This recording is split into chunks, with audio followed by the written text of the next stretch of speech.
break. They have to play the Atlanta Braves, the Toronto Blue Jays, who whipped up on them a couple weeks ago. Also teams like Philadelphia and Tampa. So this is going to be a tough structure, especially for their rotation. Can they stop these prolific offenses? Also, Luis Hill, he's starting to look better in his rehab start. They might have to speed up on that clock to have more depth in that rotation, but they need a third baseman, they need another starter, and they need some bullpen arms. Can Brian Cashman pull off this, magical stunt to get all these guys? They don't have enough in that minor league system, so we'll see, but they cannot stand pat because I don't believe they're going to get in the postseason with the roster they have right now. All right, so fans love to hear names. Is there a name out there that's real? Maybe something with Arizona? Suarez at the third base position, and then you can go out and get Kelly and Gallen. So they're going to have to take some flights out there to Sky Harbor and see if they can butter those guys up, but I think they can help their roster. All right, we mentioned trade talk. This is a good time because our MLB insider Ken Rosenthal, with the trade deadline just 12 days away. And Ken, let's welcome him in. He's on part of the game broadcast with us. Ken, it's good to see you. I know you had to hustle to get into position there. Red Sox Cubs, who makes a bigger splash with the trade deadline at the end of the month? Chris, as usual, you're putting me on the spot. If I had to choose, I'd probably say the Cubs, but in reality, both these teams are in quite similar situations. Both have urgency as they face the potential losses of top free agents. Alex Bregman in Boston, Kyle Tucker with the Cubs, and both also are looking for the same thing: a starting pitcher good enough to take the ball in a postseason series. The problem is, very few of those pitchers are likely to be available, and these teams have other needs as well. Both are looking for a corner infielder. The Red Sox a first baseman, the Cubs a third baseman, and both, like all contenders, are also likely to explore bullpen help. Chris? Thank you very much, Ken. Enjoy you on the broadcast. Stay tuned for that in just a few minutes. So let's talk a little bit about the Red Sox. It's been a roller coaster ride for them since trading Rafael Devers in June. Plenty of friction between him and the front office. Deal made. This month, though, Boston responding, going 11-2. Their 10-game win streak, it just came to an end yesterday in Chicago, but they do hold at the moment the final AL wildcard spots. Can the Red Sox, and by the way, the Cubs-Red Sox is an offensive show, and slugging percentage, runs scored, they're both in the top 5 in all of baseball. Can they sustain this to not only make the postseason, but maybe make a serious run? Well, I believe so, and you didn't think they were going to make this type of surge, especially giving up Rafael Devers, but I love how they're constructed, their offense, they're athletic as well. Now you're starting to see Giolito over his last 7-8 starts return back to form. He's a nice little 1-2 punch with Garrett Crochet and what have you, but the bottom line is, how are they going to do with this schedule? They have the Cubs, Phillies, and Dodgers, some of the best offenses in all the National League. Do they have enough pitching, especially in the rotation, to be able to navigate these lineups? Offensively, they're second in the American League in hits and average and run production. So I know they can score, but the bottom line is you have to be able to stop the opposition. And I don't know if they have enough depth in that rotation thus far. Yeah, and it's interesting what you're saying about the Yankees, because the Red Sox with the Jays and Toronto, and I should say the Rays, the way they've played, it's made that division for everybody a little bit tougher. The Cubs, meanwhile, since April 2nd, they've been in first place in the Central, just the 4th team in history, with 500 runs and 100 stolen bases at the All-Star break. But look at the odds, where their record is, and what people think of them as a World Series contender. That says to me, do they need to make a deal? Who's a believer? Are you a believer? I'm a believer, a big believer. Pete Crow Armstrong might steal that MVP from Shohei Ohtani. He's been absolutely outstanding. I don't know how Suzuki leads the National League in RBIs and doesn't make an all-star team. You love the depth offensively, but the reason why they don't have the odds that they should have is because of the rotation. After Imanaga, Boyd, even though he's an all-star, he feels disrespected. Do they have enough depth in that rotation with Colin Ray and company when you go into the postseason? Because obviously runs come at a premium. But it doesn't matter if you're scoring 7-8 runs a game, General, and it seems like this offense has enough depth with Kyle Tucker and company to score runs and go up against anybody in the National League. And so far at the top of the National League against the Dodgers and other teams like that, they played very well. Yeah, they've won 4 out of the 7, talking Dodgers and Phillies. And even on the road, they've averaged 5.5 runs. I called the game where they hit 8 home runs, so that ball is flying. And Wrigley, you've been there, so they need to put some more respect on the Cubs' name because they have a talented ball. 8 home runs they hit? Yes, and And you weren't pitching. Oh, that wasn't very nice. Oh, okay. All right. He was just talking. We kid because we care, and you know that. All right. The D trade is just getting going here, and so are we. Pete Crow Armstrong, you talked about an MVP candidate. They got Suzuki. They got a lot of offense, averaging 5.5 runs, as I said, on the road. That's the best in baseball. And so that says they could do it at Wrigley and on the road. So most of you will see the Cubs and the Red Sox from Chicago. And hey, Eugenio Suarez, who Dontrell mentioned, hey, could the Yankees, is he out there? Is he ready? A lot of teams could use a third baseman that are contending. Baseball night in America coming your way, and thanks for being with us. That's I don't know, that's hard to answer, but I think we have a very good defense. And I think we've gotten better as the season's gone on. And I think it's when you have a good defense, I think you start to realize how important it is, and you start to realize how valuable it is. And I think we've seen it just countless times now with this team, and really just how it helps your pitchers, and it's run prevention. And the cool thing about a baseball team is that really everybody on the team is responsible for run prevention when you put in the defense and the pitching, and so it's everybody's job, and it's something that we can all connect on and be a part of, and it's a big part of winning baseball games. Is there a particular defensive baseball IQ that's separate from the offensive player? Yeah, I think it's a different skill set. Yeah.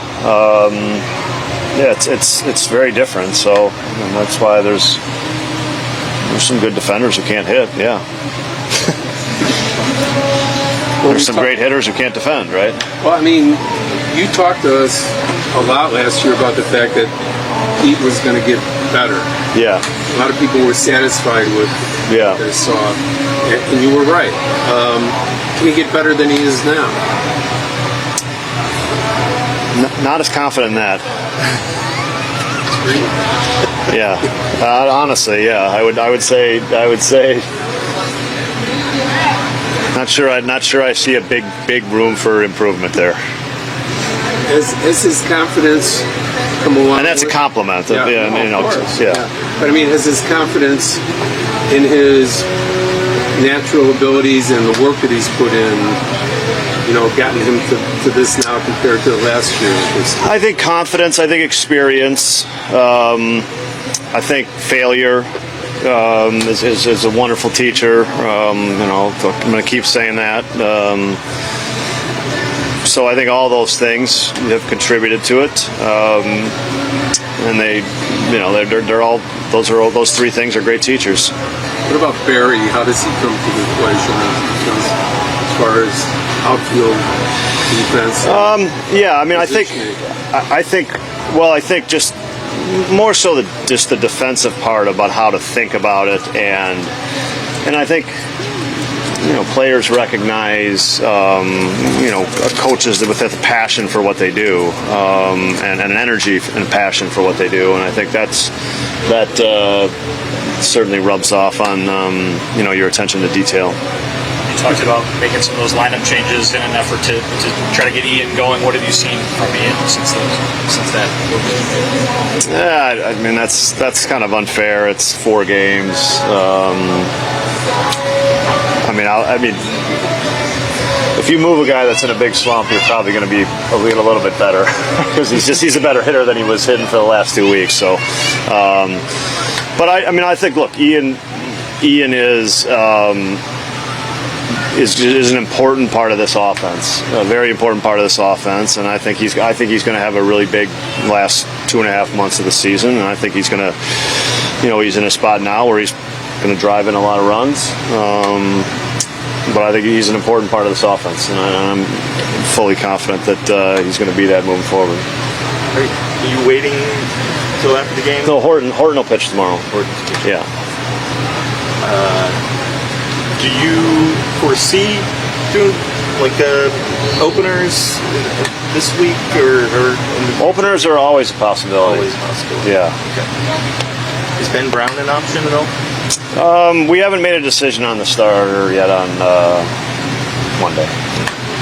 Boyd will start Tuesday. Are you able to share any of your plan for rest for your starting pitchers? In other words, would it be counterproductive to tell us some of those plans about protecting guys from too many innings and also trying to win ball games at the same time? Yeah, I would say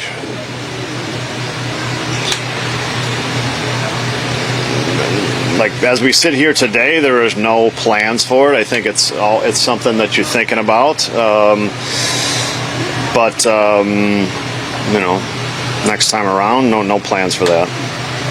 With the success he's had in the majors, is it maybe like oversimplifying to think like an outing like the one he had before the break, coming off an injury, can help him kind of fully convince himself he's healthy? Like, you know what I mean? Like, yeah, I don't think he had to convince himself he's healthy. I think he pitched really well on Sunday in New York. So, I mean, pitchers love outings like where they dominate. Yeah. So, like, that's a good outing, right? So just that's fun. But he's healthy. It wasn't that. I think, yeah. Look, when you miss 6 or 7 weeks, to expect to come back kind of like in peak form, it happens, but it's hard to do, right? So, but really good pitchers, he pitched really well for 3 starts, you know what I mean? So, and that's also the nature of pitching, man. It's, you get locked in for 90 pitches, and the next start doesn't promise you anything. You gotta get locked in again and pitch well against a good lineup. His strikeouts have been down. Was it encouraging to see that swing and miss back? Yeah, I mean, I thought his split finger was really good on Sunday in New York. Thought it was a really good lineup. So I think Shota's so good at just getting people out that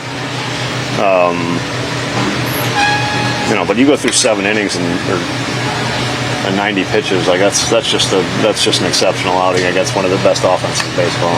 Can you generalize and say that going into Yankee Stadium, taking 2 or 3 can be validation for an already good team that's out? We don't need that to validate us. I mean, we've known that. We believe we're a good team. So that doesn't even go into the equation. No. It does, because you're on to the next one. Right. Yeah, Sean, with the fact that his strikeouts are pretty low, does that give you encouragement that he's on the right track?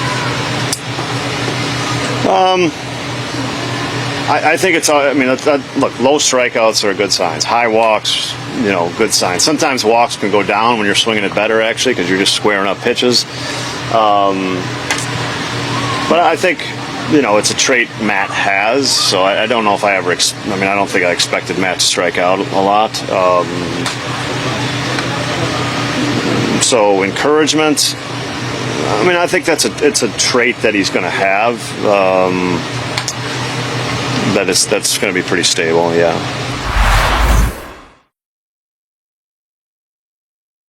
The season gets going, and so does Baseball Night in America on Fox from what has turned into a humid but beautiful Saturday in Chicago from Wrigley Field. 2 of these venerable franchises, the Boston Red Sox and the Chicago Cubs, playing Game 2 of a weekend series. A 4-1 Cubs victory in the Friday opener after the All-Star break, and Cubs, with their 2 All-Stars, lead the way in the National League Central, while the Boston Red Sox, who had a 10-game win streak snapped yesterday, have worked themselves right back into the conversation for the American League wild card, or within striking distance of the Blue Jays, who won earlier today. Cubs hold on to a 1-game lead, and I get to be with my buddies here. Adam Wainwright, AJ Pierzynski, the World Series champs. Ken Rosenthal is with us as well. So, AJ, let's start with the Cubs. This has been one of the more exciting offenses to watch in baseball. They've got an incredible top 4. How did they start yesterday? Walk, homer, double between these top 4. You can definitely make an argument these are the best 4 fearsome foursome in all of Major League Baseball. And that includes the Dodgers because of Michael Busch. They put him in the leadoff spot, and since then they've taken off.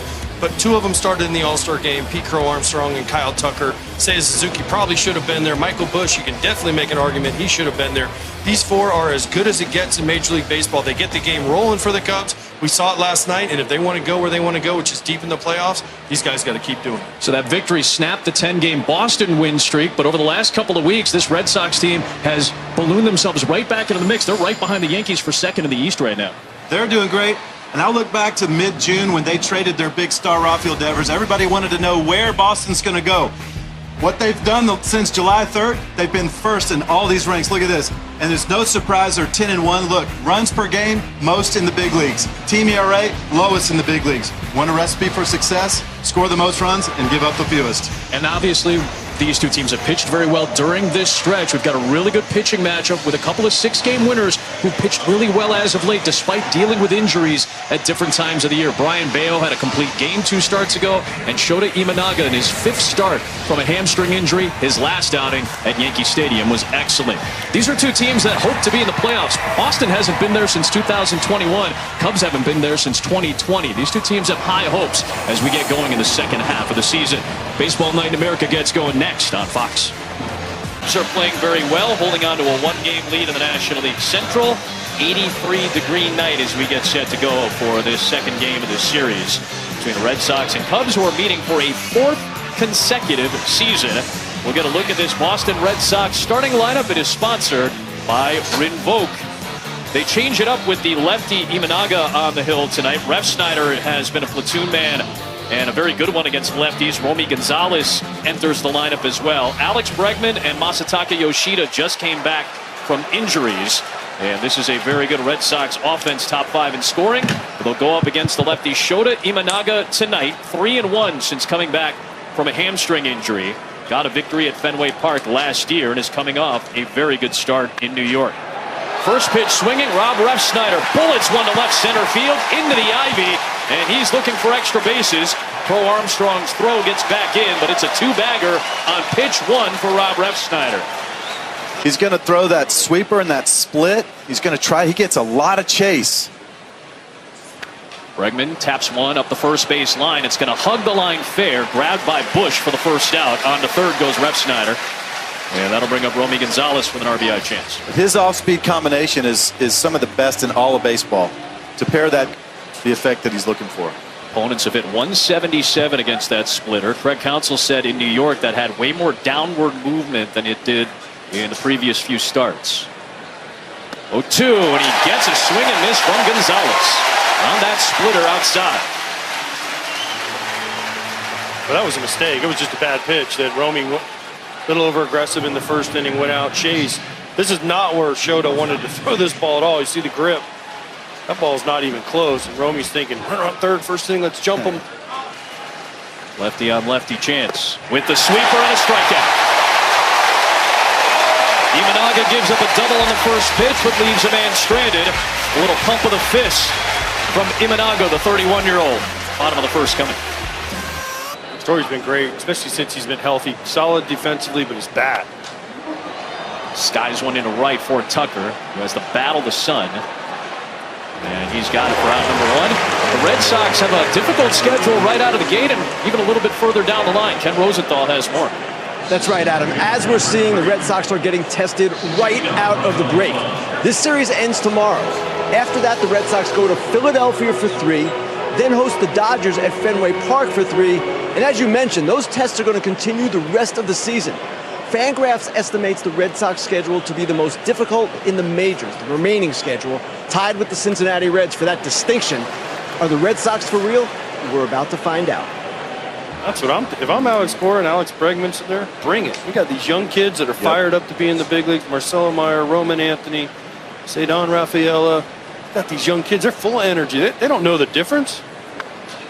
Rafaela pokes one in the air, racing over his Busch, trying to navigate it, and gets it in front of the Red Sox dugout. 5 straight retired by Imanaga after Refsnyder had that first pitch double.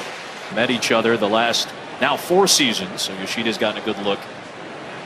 His first trip to Wrigley, though, and he lines one over the head of Busch down the line. It's a fair ball. Yoshida hustles and ends up with a single as Tucker cuts it off.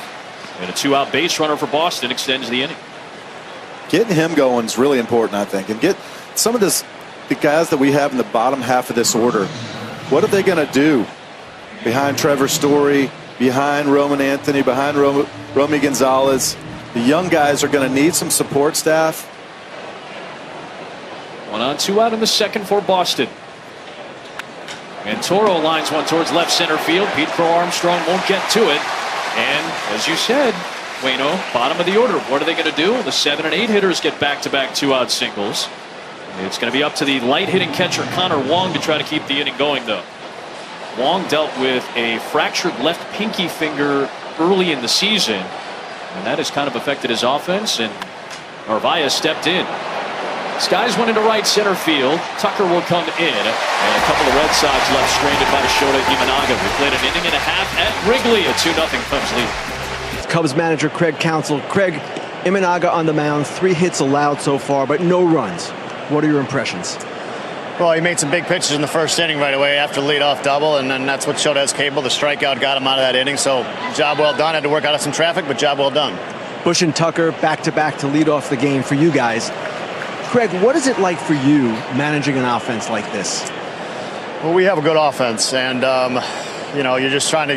We've been able to stay healthy and get those guys a lot of at bats, and they produced, and it's fun to watch. You know, we feel like four top guys hitting are having fabulous years, all-star caliber years, and it's a lot of fun to watch. Craig, thanks a lot. Adam, back to you. Thanks so much, Kenny.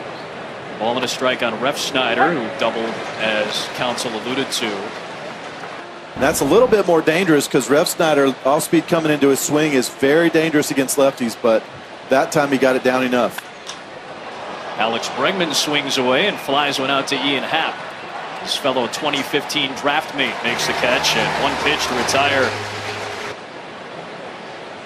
1-2 pitch to Romy Gonzalez, and he waves and misses to finish off a 1-2-3 9-pitch third inning. Couple of strikeouts. It's not as important as the full aspect of it, right? Midwest is the Midwest people. They're a little more laid back. I mean, they're in the bleachers and hanging out, day games, and it's more of just kind of a relaxed setting.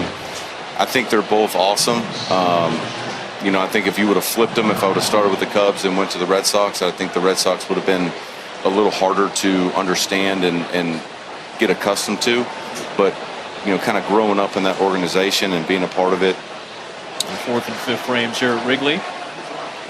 3-2 delivery. And Ref Snyder pops it up. Bush is over. How good is John Lester? He got to naturally end the conversation. And the inning ends 1-2-3. What a pleasure to be with you, man. Really appreciate you. You've got such great connectivity to these two franchises. 6 World Series titles between these 3 guys sitting next to me in the booth. Good to see John's family as well. We're halfway through. The thing with him is he swings at a lot of pitches. Some of them aren't real close. Bouncer to third, Brujan. Tough play on the move. He makes it to retire Rafaela. I know Pete Crow Armstrong gets a lot of love for being one. Gets that down and away. It's a swing and a miss or a take. Little poke towards the third base side. Imanaga trying to make a spectacular play. Instead, it's a bad throw that gets away from Bush. On to third base goes Yoshida.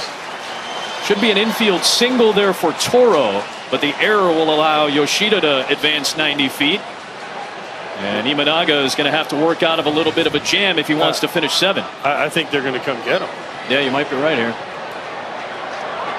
This is almost a tremendous play. Now I look back at that 10-pitch at bat from Ref Snyder, and you don't know, that was last inning, but you don't know what effect that's going to have later on in the game. Sometimes even if it's not a hit, it has a positive effect on your team for the next inning, and I don't know, did it make him tired? We don't know. Here's the better question. Why do you pitchers all insist on throwing that ball when you know you're not getting them out? You guys all have to throw that ball. I always wondered why every pitcher I know tries to make that play and it never works out. We've seen the top 10 plays. Connor Wong, first pitch swinging, pops it up. Bush is out. Horner is out. It will be Horner and Imanaga for a second consecutive start. Goes 7 shutout innings.